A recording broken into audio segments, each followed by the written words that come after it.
আওয়ামী লীগ সরকার এবং তাদের দোসররা বাদে বাংলাদেশে যত পলিটিক্যাল পার্টি আছেন সবাই আজকে উপস্থিত ছিলেন।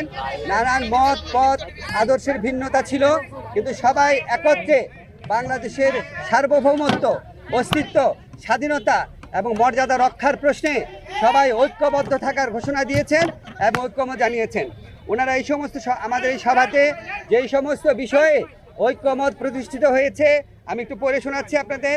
প্রথমেই ভারতে যে বাংলাদেশ বিরোধী বিভিন্ন তৎপরতা চলছে, বাংলাদেশের উপ হাইকমিশনে হামলা, বাংলাদেশ বিরোধী প্রচারণা, বাংলাদেশের অভ্যন্তরীণ ব্যাপারে হস্তক্ষেপ, এসবের তীব্র নিন্দা জানানো হয়েছে এবং ভারতের এই সমস্ত পদক্ষেপের বিরুদ্ধে বর্তমান সরকারের যে আত্মমর্যাদাশীল এবং সাহসী ভূমিকা তার প্রশংসা করা হয়েছে এবং সরকারের সাথে সলিডারিটি প্রকাশ করা হয়েছে।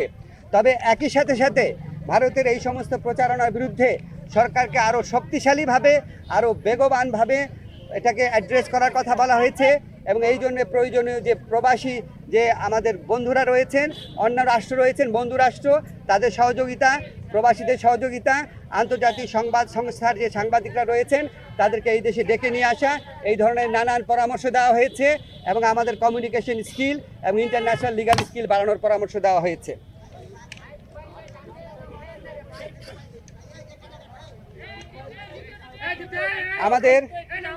আমাদের একই সাথে সাথে ভারতের সাথে বাংলাদেশের যত চুক্তি হয়েছে গত 15 বছরের ফ্যাসিস্ট শাসন আমলে সেটা প্রকাশ করার দাবি করা হয়েছে এবং একই সাথে সাথে রামপাল সহ বাংলাদেশের জন্য ক্ষতিকর যে সমস্ত চুক্তি আছে সেগুলি বাতিল করার দাবি করা হয়েছে। বাংলাদেশের প্রতি ভারতের যে অর্থনৈতিক নিপীড়ন, যে সাংস্কৃতিক আধিপত্য প্রচেষ্টার চেষ্টা, অভ্যন্তরীণ ব্যাপারে নাক গলানোর চেষ্টা, সেটার নিন্দা জানানো হয়েছে এবং ভারতকে বাংলাদেশের প্রতি মর্যাদাশীল আচরণ করার, সৎ প্রতিবেশী সুলভ আচরণ করার আহ্বান জানানো হয়েছে। আচ্ছা, আমাদের এই পরিস্থিতি মোকাবেলায় ভারত বাংলাদেশ বিরোধী যে বিভিন্ন প্রচারণা চালাচ্ছে, এই পরিস্থিতি মোকাবেলায় সকল সম্প্রদায়ের মানুষের ভূমিকার প্রশংসা করা হয়েছে এবং সাম্প্রদায়িক সম্প্রীতি যে কোনো উস্কানির মুখে অটুট রাখার প্রত্যয় ব্যক্ত করা হয়েছে।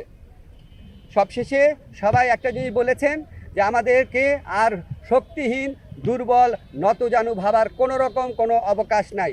যে কোনো ধরনের অপপ্রচারণা এবং উস্কানির বিরুদ্ধে আমরা ঐক্যবদ্ধ থাকব এবং আমরা আমাদের ঐক্য অটুট রাখব, আমরা সাহসী থাকব এবং আমরা যে কোনো ভবিষ্যতেও যে কোনো ধরনের প্রচারণা আসলে, যে কোনো ধরনের উস্কানি আসলে আমরা আমাদের ঐক্যকে আরও বেগবান দেখানোর একটা প্রচেষ্টা অব্যাহত রাখব।